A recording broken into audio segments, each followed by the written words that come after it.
좀 길지만 우리가 이 장을 다 함께 읽었습니다. 짧게 되어 있는 이 1장, 2장의 내용은 우리에게 짧은 내용이지만 굉장히 중요한 가르침을 주고 있습니다. 1장에서 우리가 보았죠. 우선순위라는 제목으로 우리가 지난주에 보았는데, 백성들이 포로 생활을 끝내고 고국으로 돌아오게 됐는데, 고국에 들어와서 첫 번째 해야 했어야 할 성전을 재건하는 일을 그들이 시작을 하다가 정권이 바뀌고 또 그 지역에 있는 이방인들과 또 사마리아 사람들이 해방을 놓고 핍박하고, 느헤미야서 보면 나오잖아요. 성전을 쌓아놓으면 와서 또 무너뜨려 버리고, 그러니까 한 손에는 칼을 들고 지키면서 또 한쪽에서는 성을 쌓고 이렇게 하는 일을 했다고 느헤미야서에 기록이 되어 있는데, 그 성전을 지으려고도 해봤지만 여러 가지 방해가 있고, 이제는 우리가 아직 성전 지을 때가 아닌가 보다 이런 생각에 그걸 그냥 멈춰뒀다 그랬어요. 그리고는 자기들 집들을 아주 아름답게 예쁘게 잘 지어서 그 집에 거하면서 농사 지으면서 이제 일상생활을 해나가고 있었던 거죠. 그러기를 상당한 세월이 흘렀어요. 그래서 하나님께서 학개 선지자를 통해서 너희가 농사를 지었어도, 씨를 많이 뿌리기는 뿌렸어도, 다른 때 같으면 10가마니를 벌어야 되는데 5가마니밖에 수확이 안 되고, 다른 때 같으면은 굉장히 많은 곡식의 열매를 거뒀어야 되는데 그 곡식들이 절반도 안 되는 그런 재앙을 맞이하는 그런 일들을 너희들이 겪었지 않느냐, 왜 그러는지 아느냐, 그러면서 하나님께서 성전을 재건하는 일을 하라고 학개 선지자를 통해서 독려하신 사건이에요. 그러면 그 성전이라고 하는 의미가 굉장히 중요하다 그랬어요. 성전은 그 가장 중요한 것은 하나님과 만나는 거예요. 하나님과 만나는 거예요. 성전을 짓는다고 하는 것은 하나님을 만나는 장소이며 하나님과 늘 교통하는 장소가 되는 곳인데, 거기가 없으니까 하나님이 우선이 되지 않는 거죠. 사는 것이 우선이고, 각기 자기들의 사업에 바쁘고 자기들의 개인 일에 더 바쁘고, 이래서 하나님은 그들의 생각 속에서 점점 뒷전이 된 거예요. 자, 이것으로 인해서 하나님께서 그들에게 재앙을 내리셨다는 얘기를 1장에서 말씀하시면서, 오늘 2장에서도 계속해서 그 성전을 지어가는 과정에서 또 하신 말씀이에요. 성전 짓고 나서 한 달쯤 지났을까요? 그 무렵에 다시 학개 선지자를 통해서 하신 말씀을 우리가 보게 됩니다. 오늘 말씀을 중심해서 거룩과 부정, 여기 본문의 말씀에 12절과 13절의 말씀이 하나님께서 질문을 하신 말씀입니다. 제사장들에게 질문을 해봐라 그랬어요. 사람이 옷자락에 거룩한 고기를 쌌는데 그 옷자락이 만일 떡에나 국에나 포도주에나 기름에나 다른 음식물에 닿았으면 그것이 성물이 되겠느냐 하라. 하나님이 물어보라 그랬어요. 학개가 가서 물어봤어요. 제사장들에게. 그랬더니 제사장들이 대답하는데 아닙니다. 그렇게 대답을 해요. 그러자 13절에 또 두 번째 질문했어요. 시체를 만져서 부정하여진 자가, 율법에 보면 죽은 사람이 시체를 만지는 것은 부정하게 되는 거예요. 그럼 그 부정하게 된 사람이 또 그것들 가운데 하나를 만지면 그것이 부정하겠느냐 물어봤어요. 그러니까 제사장들이 그렇습니다. 부정합니다. 이렇게 대답했다는 거죠. 이게 무슨 말씀이냐는 거예요. 하나님께서 지금 하시고자 하는 말씀 중에 오늘 2장에서 말씀의 중심을 저는 이 본문에 두고 있어요. 구약의 개념으로 보면 하나님 앞에 제물을 바쳤습니다. 그러면 이제 짐승을 잡아다가 양으로 번제를 드렸다 합시다. 번제는 다 태웠으니까 먹을 것이 하나도 없죠. 그러나 화목 제물 같은 것은 제사가 끝나고 나면 제사장이 먹어야 될 몫이 있고 제사를 지낸 사람이 먹어야 될 몫이 있고, 이렇게 나눠서 식사를 하게 되어 있어요. 그럴 때 하나님 앞에 바쳐진 그 거룩한 제물, 그것을 옷으로 쌌다 이거예요. 포장지에다 쌌다 그럽시다. 옷으로 쌌는데 옷이 거룩하여졌다 이거예요. 왜? 거룩한 성물을 싼 것이니까. 그걸 보자기에다가 이렇게 다 쌌든지 이렇게 옷으로 쌌든지 그 싼 것이 거룩한 성물이기 때문에 옷도 거룩하여졌다 이거예요. 그러면 그 거룩하여진 옷이 지나가다가 사람을 스쳤어요. 그러면 그 사람도 거룩해지겠느냐? 이리 물어보는 거예요, 지금. 네. 옛날 이런 본문을 가지고 러시아가 망하기 전에, 그러니까 소비에트 사회주의 연방공화국이 생기기 전에 제정 러시아 시절에 중세 시대를 말하죠. 그때 이런 거 가지고 신학적인 논쟁을 했습니다. 나라가 망하려고 그러니까 아주 빌어먹을 논쟁을 하는 거예요. 성찬 예식을 하는 걸 가지고 논쟁을 했어요. 그 이론이 너무 분분하니까 그 성찬을 먹으면 예수님의 피가 이렇게 신부가 축도를 하고 나면은 거룩해지거나 그런 거예요. 예수님의 피가 된 것이고 빵은 예수님의 살이로 변한 것이라는 거죠. 거룩한 성물이 됐기 때문에 이것은 버려서도 안 되고, 그래서 남으면 이제 신부들이 다 먹지요, 그걸. 마치 제사 지내고 제사장하고 나눠 먹는 것처럼 신부들이 다 먹습니다. 이건 버려서도 안 된다는 거죠.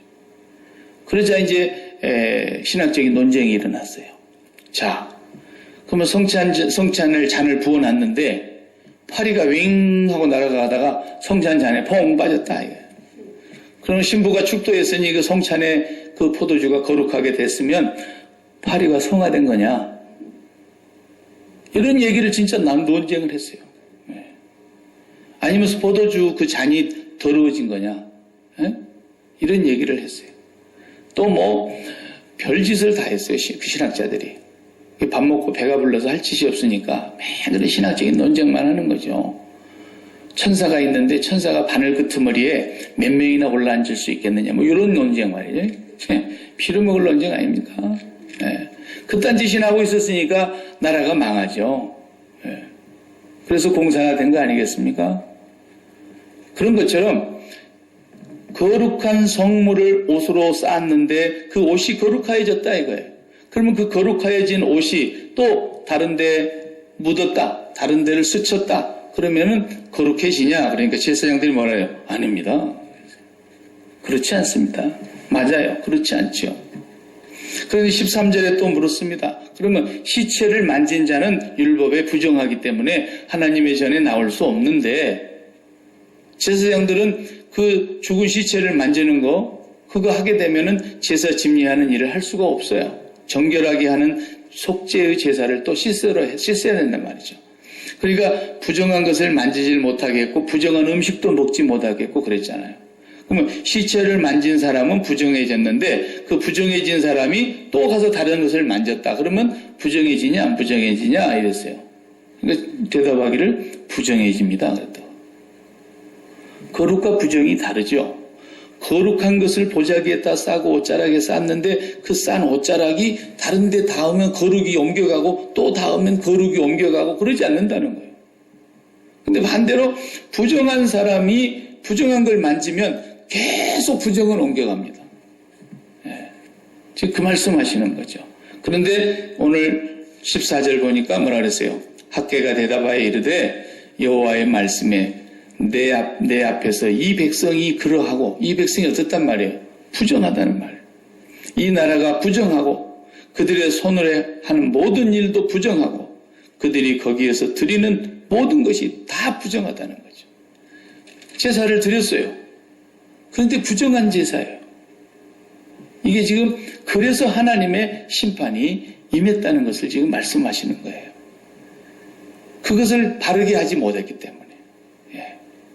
그래서 너희가 성전을 건축하고 성전을 건축해서 거기에서 하나님 앞에 올바른 제사를 드리고 하나님과 올바른 관계를 맺고 너희들이 그 거룩한 삶을 다시 회복하지 않으면 결국은 또 망할 거라는 거예요. 그래서 하나님께서 이 성전을 건축하라고 하신 이 내용은 무엇 때문이냐? 이 거룩과 부정의 문제 때문에 그렇게 말씀하신 거예요. 근데 이제 오늘 본문에 보면은 이런 말씀이 있어요. 3절에 너희 가운데 남아있는 자 중에서 포로로 돌아온 사람들을 얘기하는 거예요. 포로로 돌아온 사람들 너희 가운데 남아있는 자 중에 이 성전의 이전 영광을 본 자가 누구냐 그랬어요. 연세 많으신 분들이에요. 포로 생활을 갔다가 만 70년이 다 차지 않았지만 586년에 망했는데 538년에 붙어서 포로가 돌아오기 시작했어요. 그러니까 젊었을 때 끌려간 사람들 중에 아직 돌아가시지 않고 나이가 많이 돼서 돌아온 사람도 있었다 이거예요.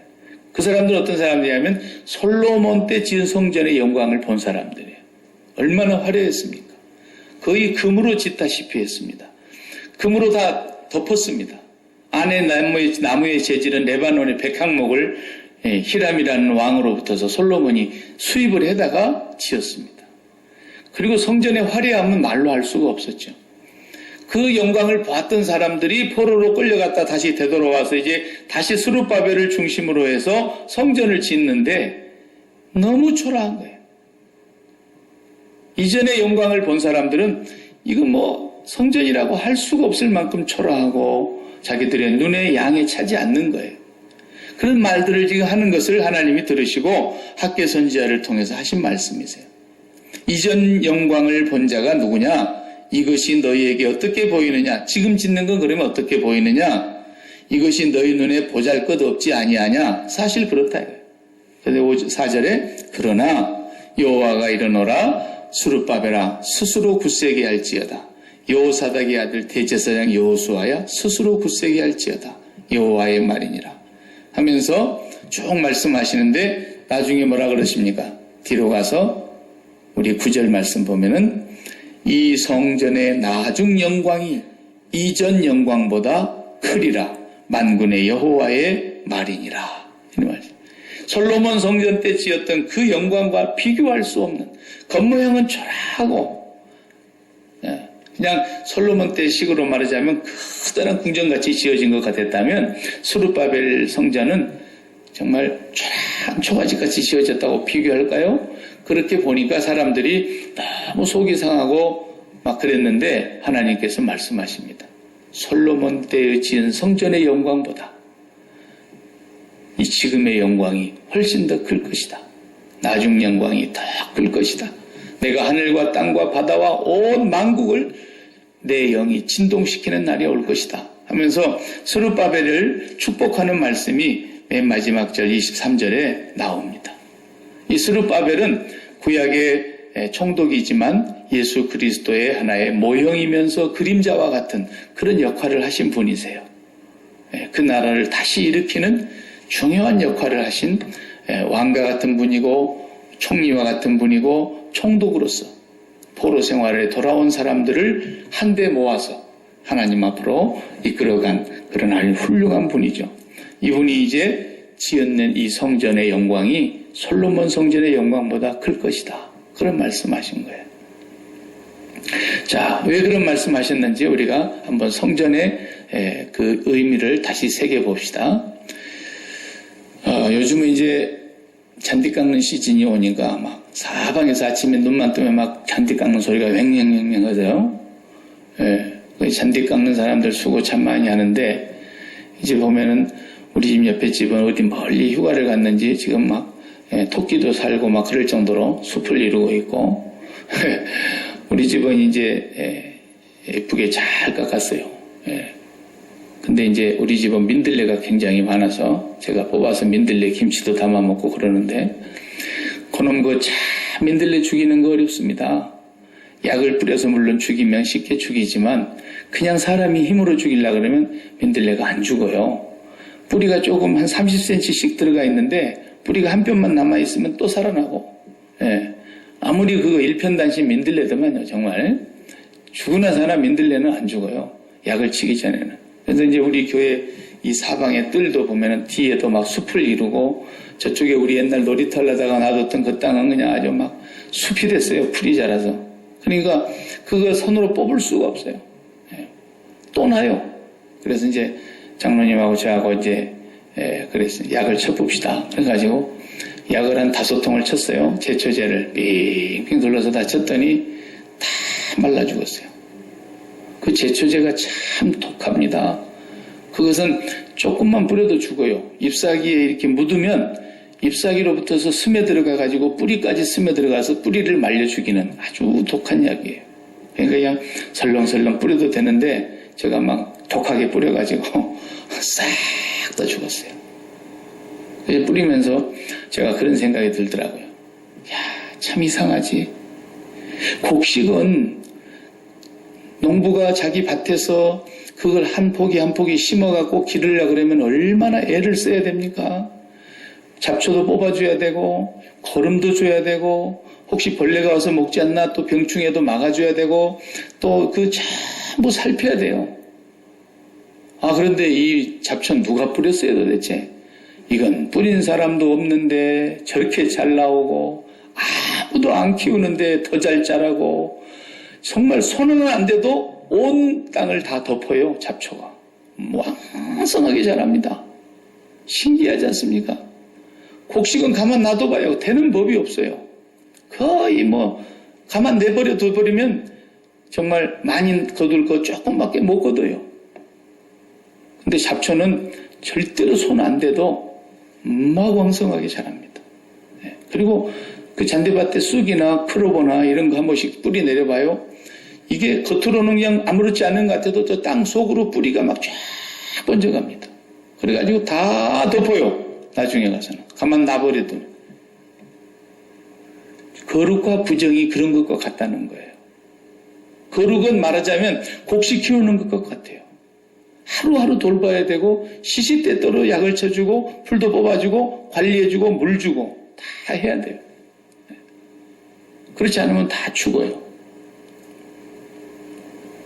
그런데 이 잡초는 부정한 것과 같아서 그냥 막 번져갑니다. 아까 그랬잖아요.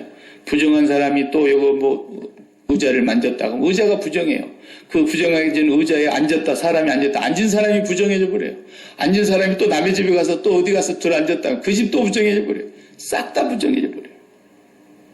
율법에 그렇게 말했지 않았습니까? 그러니까 부정한 사람을 만지지도 못하게 한 거죠. 12해 동안 혈류증으로 피를 쏟았던 여인은 율법에는 부정한 여인이기 때문에 사람들 앞에 나와서는 안 돼요. 이 사람은 자기 집에서 자기가 사는 공간만 활동해야지 자기 집 다른 식구들하고 살아도 같이 앉아서 밥을 먹을 수가 없어요. 같이 앉아서 있는 동안에 부정해지니까. 율법으로 말하자면 부정한다고 하는 것은 그렇게 무서운 거예요. 부정이 막 번져가는 겁니다. 잡초 번져가듯이. 근데 거룩이라고 하는 것은 정말로 우리가 한순간도 긴장을 놓치지 않아야 돼요. 어제 거룩해졌다고 오늘 또 거룩하고 오늘 거룩했다고 내일 또 계속 거룩해. 절대 그렇게 안 되게 돼 있어요. 거룩했다가 금방 속된 것이 돼버리고 금방 부정한 것이 돼버리고 금방 더러워져 버리는 거예요.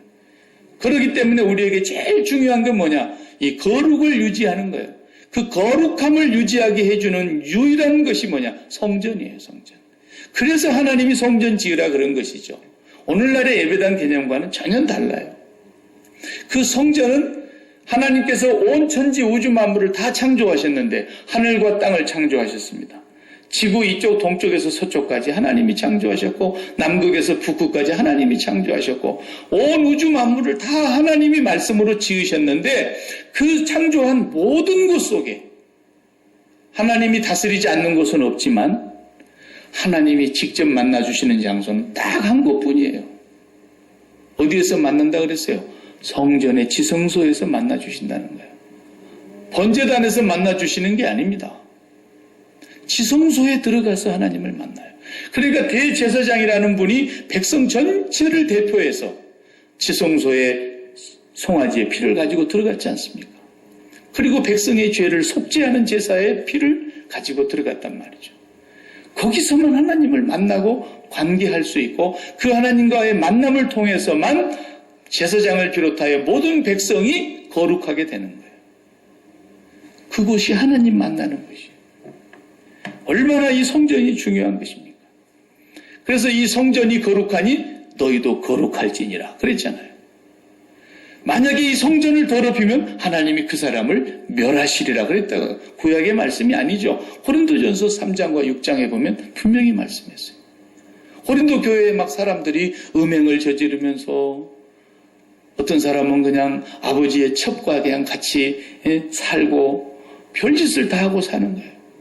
고린도 교회가 그 지역이 너무나 방탕한 지역이다 보니까 그 방탕한 사람들을 교회 안에 들어와 가지고 그 옛날의 삶을 버리지 못하고 부정한 생활을 너무 많이 하니까 사도 바울이 너희 몸이 하나님의 성령이 거하시는 거룩한 성전인데 어떻게 너희의 몸을 가지고 귀신 앞에 가서 절을 하고 귀신 앞에 제물을 바치고 어떻게 너희들이 가서 그렇게 부정한 삶을 살 수가 있느냐? 어떻게 너희들이 이렇게 더러운 삶을 살 수가 있느냐? 만약에 너희 성전을 너희가 더럽힌다면 하나님은 그 사람을 멸하실 것이다. 경고해도 경고. 네. 성찬 예전도 우리가 그 장소가 어떤 장소입니까? 그 자리가 어떤 자리입니까? 예수 그리스도의 살과 피를 먹고 마시고 예수 그리스도를 통해서 하나님 앞에서 우리가 속죄함 받은 거룩한 백성됨을 또 확인하는 자리인데 그 성찬 예전도 막 함부로 막 퍼마셔가지고 술이 취해가지고 고린도 교회가. 그래서 그것으로 인해서 많은 사람이 죽었다고 기록하고 있지 않습니까? 하나님이 제일 우리에게 소중하게 보시는 게 거룩입니다. 여호와가 거룩하니 너희도 거룩할지니라 그랬어요. 이 거룩이라는 이 한 단어가 오늘 보자기에다가 거룩한 제물을 쌌다고 해서 그 보자기는 거룩해질지 몰라도 그 보자기에게 닿는 것은 거룩이 전달되지 않는다는 거예요. 그러므로 이 거룩이라고 하는 것은 오늘 한 사람 한 사람 매일매일 순간순간 거룩을 지켜야 된다는 것입니다. 그 거룩을 지키게 해주는 힘은 여호와 하나님을 만나는 관계. 그러나 우리 죄인이 하나님을 만날 수 없기 때문에 성전을 통해서 만나게 해주셨고 십자가 이후에 오늘 우리에게는 예수 그리스도를 통해서 만나게 해주셨어요. 그러니까 옛날 짐승의 피를 가지고 하나님 앞에 제사 드리던 그 영광과 예수 그리스도의 영원한 속죄의 피로 말미암아 하나님 앞에 나아가는 영광은 비교할 수가 없죠. 갈수록 그 영광이 아름답고 더 큽니다. 그러니까 베드로와 안드레, 야고보와 요한 세 분이 변화산 위에서 진정한 성전이신 예수 그리스도의 실체를 보았어요. 천상의 모습을 잠깐 본 거 아닙니까? 변화산에서. 그때의 그 영광은 그들이 말로 가히 어떻게 설명할 수가 없어요. 너무 아름다우니까. 그런데 이 성전은 나중에 우리가 요한계시록을 예전에 봤지만 21장에 가서 보면은 요한계시록 21장에 22절을 보면은 내가 그 도성 안에 하나님의 뭐가 없더라? 성전이 없더라는 거예요. 계시록 21장 22절에 분명히 그랬어요. 그 성 안에 성전이 보이지 않더라. 왜냐? 전능하신 하나님과 어린 양 예수 그리스도가 성전이 되심이라 그랬어요. 그러니까 우리가 천국에 가면 어떻게 되는 거예요? 직접 만나는 거예요. 그분이 성전이에요. 성전은 우리를 거룩하게 하는 것이며 거룩하게 세마포의 옷을 입은 사람만이 그리스도의 속죄의 피로 씻음을 받은 사람만이 하나님을 배우는 거예요. 그러니까 거기는 아무도 들어가지 못한다 그랬어요. 함부로. 거짓말하는 자나 부정한 자나 도적질하는 자나 간음하는 자나 남색하는 자나 이런 사람들은 감히 그 성으로 들어가지 못할 거라 그랬잖아요. 들어오라 해도 못 들어옵니다. 들어오라 해도. 마치 뭐가 같습니까? 자, 지금부터 결혼식을 시작하겠습니다. 먼저 신랑 입장하겠습니다. 신랑이 쫙 들어오는데 찬란한 빛이 쫙 걸어 들어오는 거예요. 신랑이 딱 앞에 섰어요. 자, 이제 신부 들어오겠습니다. 그런데 신부가 저기서 들어오는데 어둠이에요. 들어올 수 있어요? 빛 앞에 어찌 감히 어둠이 들어온단 말입니까? 못 들어와요. 절대로 못 들어가는 거예요. 그곳은. 거룩하고 깨끗함을 입은 자들만 신랑 되신 예수님과 맞이하게 될 거예요. 그러나 부정하고 더러운 자들은 그 빛 대신 예수 그리스도 앞에. 계시록에 보면 또 21장에 그랬죠. 거기는 햇볕이 쓸데없으니 그랬어요. 햇볕도 없다 그랬어요. 왜? 하나님이 그들의 등불이 되심이라 그랬어요. 그 빛 앞에 어둠이 어떻게 들어가요? 못 들어가죠. 우리의 궁극적인 구원은 우리가 거룩하게 되는 것입니다. 거룩하게 되는 거예요. 전에도 잠깐 설명했듯이 우리가 가축을 기르면서 이제 요즘은 반려동물이라 그래가지고 집에서 키우면서 주인이 동물을 얼마나 사랑합니까? 막 뽀뽀도 하고. 어떤 사람 보니까 그냥 막 혓바닥하고 아주 키스를 하더만 그냥. 개 키우면서 그냥. 예? 그래서 막 개 한 입 먹이고 그 숟가락으로 자기도 한 입 먹고 똑같이 먹고 그냥. 자식 키우는 것보다 더 해야죠. 예.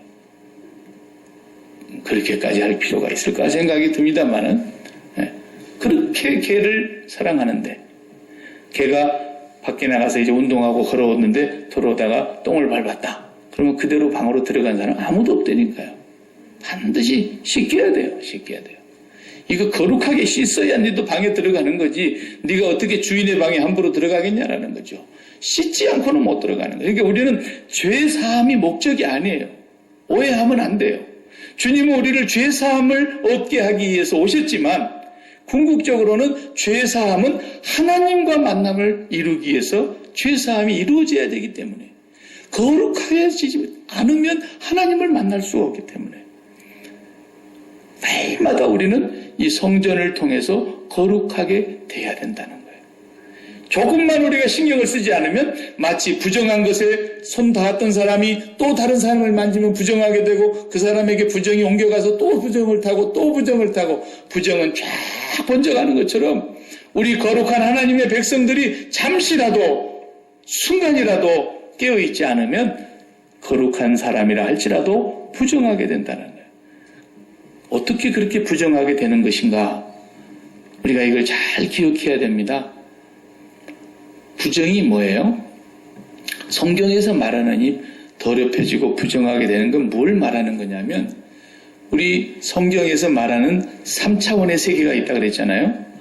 하늘의 세계 그러면 우리가 주기도문에서 말한 대로 하늘에 계신 아버지의 세계를 말하는 거예요.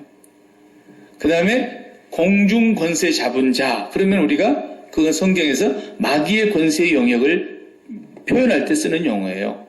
그 다음에 땅에 속한 것 그러면은 우리 육신의 세계를 얘기하는 거예요. 자, 그럼 우리가 육신의 세계에 지금 속해 있어요.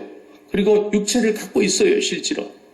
그리고 육체를 갖고 있기 때문에 감각기관이라는 게 있지 않습니까? 눈, 코, 입, 귀, 그 다음에 손으로 만져보거나 피부로 닿는 촉각. 5가지 감각기관이 육체에 있어요.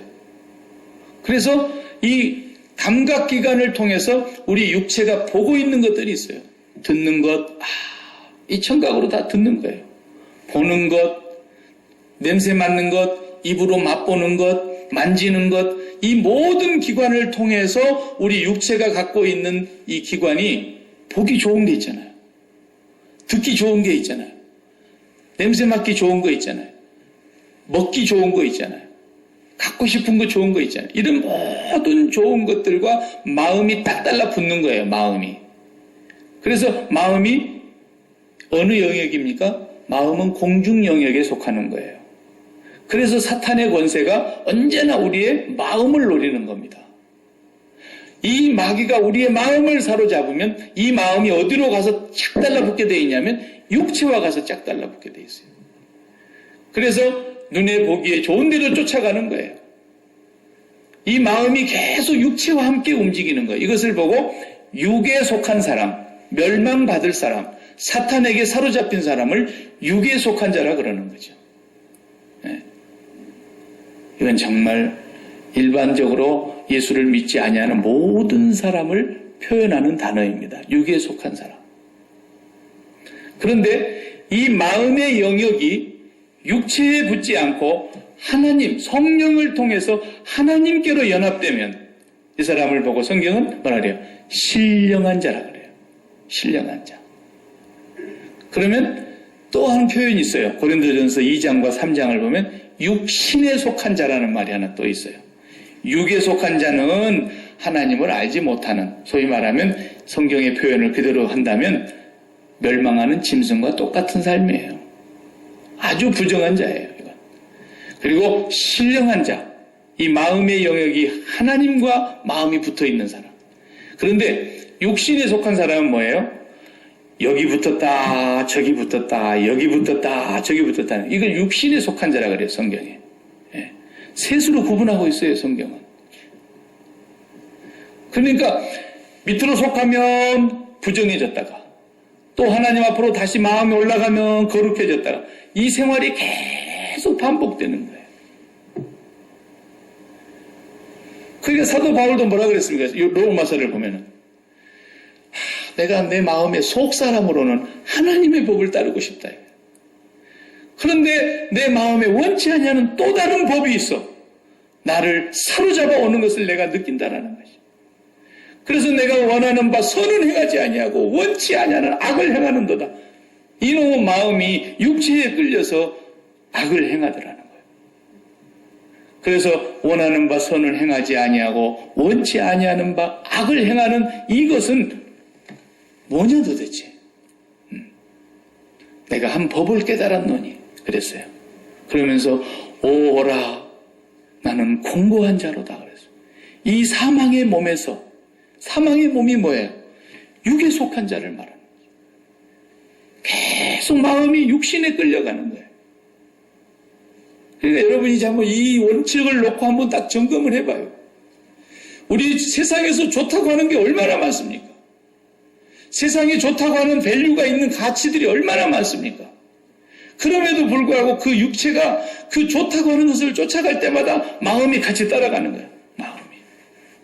그래서 그것을 갖지 못하면 마치 내가 실패한 사람인 것처럼, 내가 그것을 누리지 못하면 내가 마치 능력이 모자라는 사람인 것처럼 이 세상에 있는 것들을 어떻게 해서든지 내 마음이 원하는 대로 막 쫓아가는 그런 삶이 있었다는 거죠. 자, 한번 성경을 신약 성경에서 우리가 찾아보십시다. 에베소서 다 같이 2장을 펴보십시오. 에베소서 2장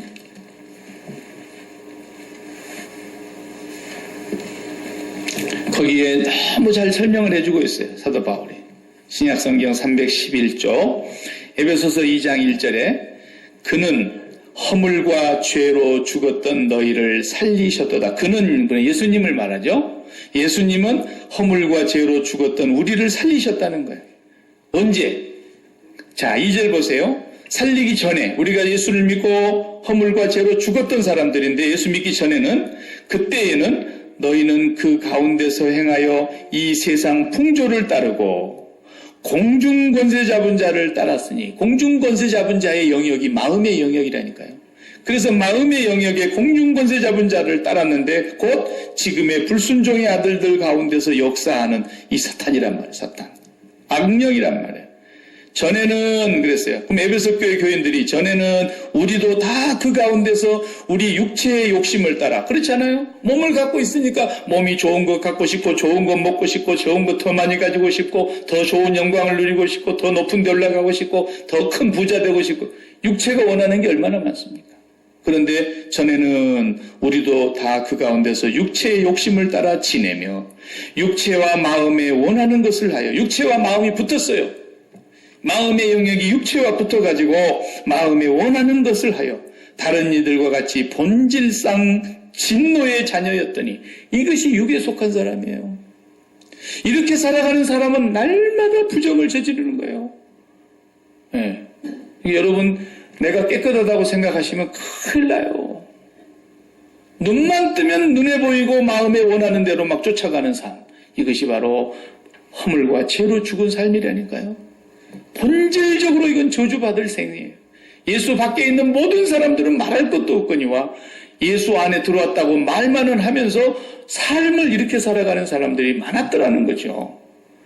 그런데 4절에 긍휼이 풍성하신 하나님이 우리를 불쌍히 여기신 그 하나님께서 우리를 사랑하신 그 큰 사랑으로 말미암아 허물로 죽은 우리를 그리스도와 함께 살리셨고 너희는 은혜로 구원을 받은 것이라 그랬어요.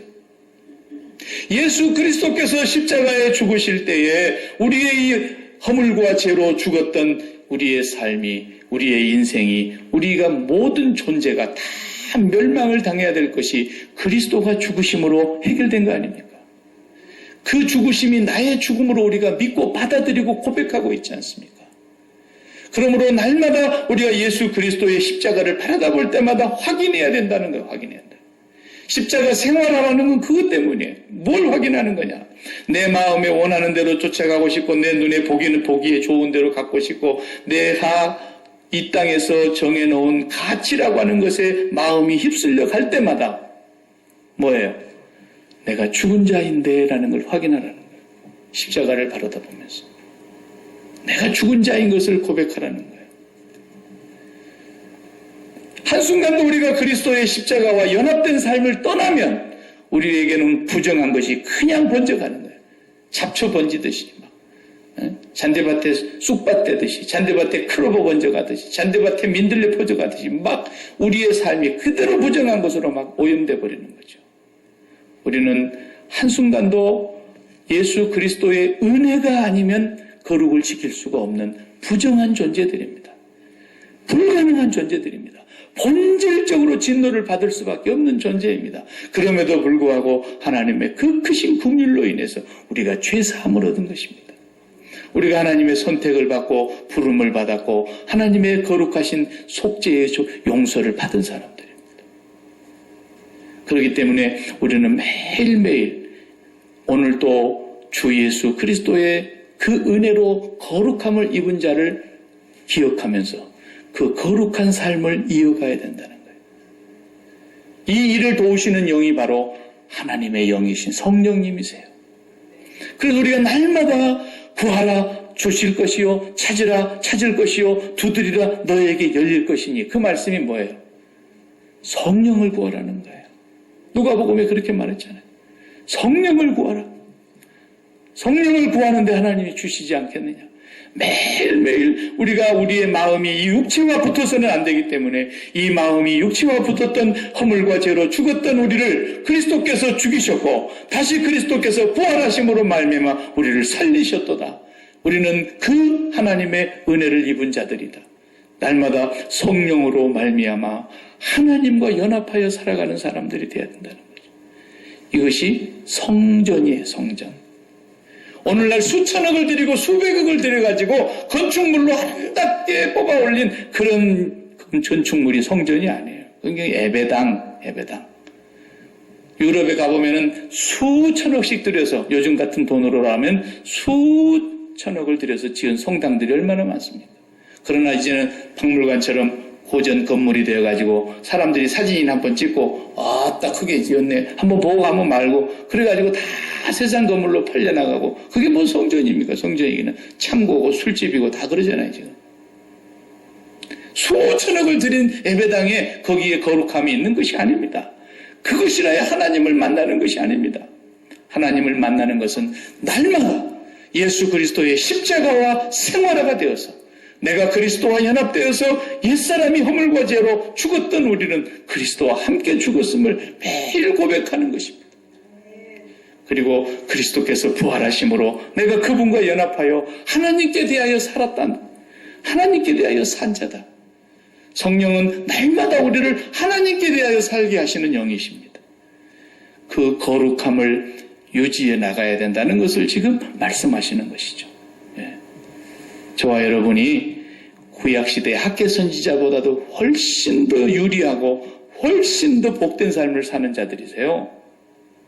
우리는 예수 그리스도로 말미암아 속죄함을 입었고 이제는 우리의 마음에 품은 모든 생각까지도 성령으로 말미암아 하나님의 생각이 나를 지배하게 해야 되고 예수 그리스도의 심장이 우리의 마음속에 피가 솟구쳐야 되고 우리 하나님 아버지께서 바라보시는 그 눈과 그 뜻을 우리 가슴에 품고서 우리가 이 땅에서 그 거룩하심을 나타내면서 살아야 되겠다는 것입니다. 기도하십시다. 하나님 감사합니다. 우리를 불쌍히 여겨주신 아버지 하나님, 정말 눈을 떠도 부정하고 눈을 감아도 부정하고 마음에 품은 모든 생각과 품은 뜻이 다 부정한 저희들인데 주 예수 그리스도의 속죄의 피로 말미암아 영원히 우리를 용서하여 주시고 하나님의 거룩한 백성으로 새롭게 거듭나게 하여 주시고 우리를 생명의 선물로 허락하여 주신 것을 감사합니다.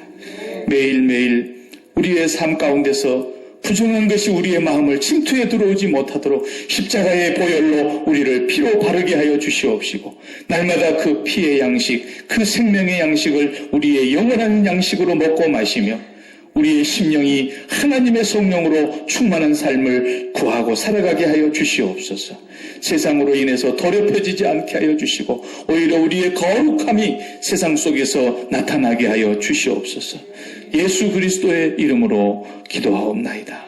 아멘.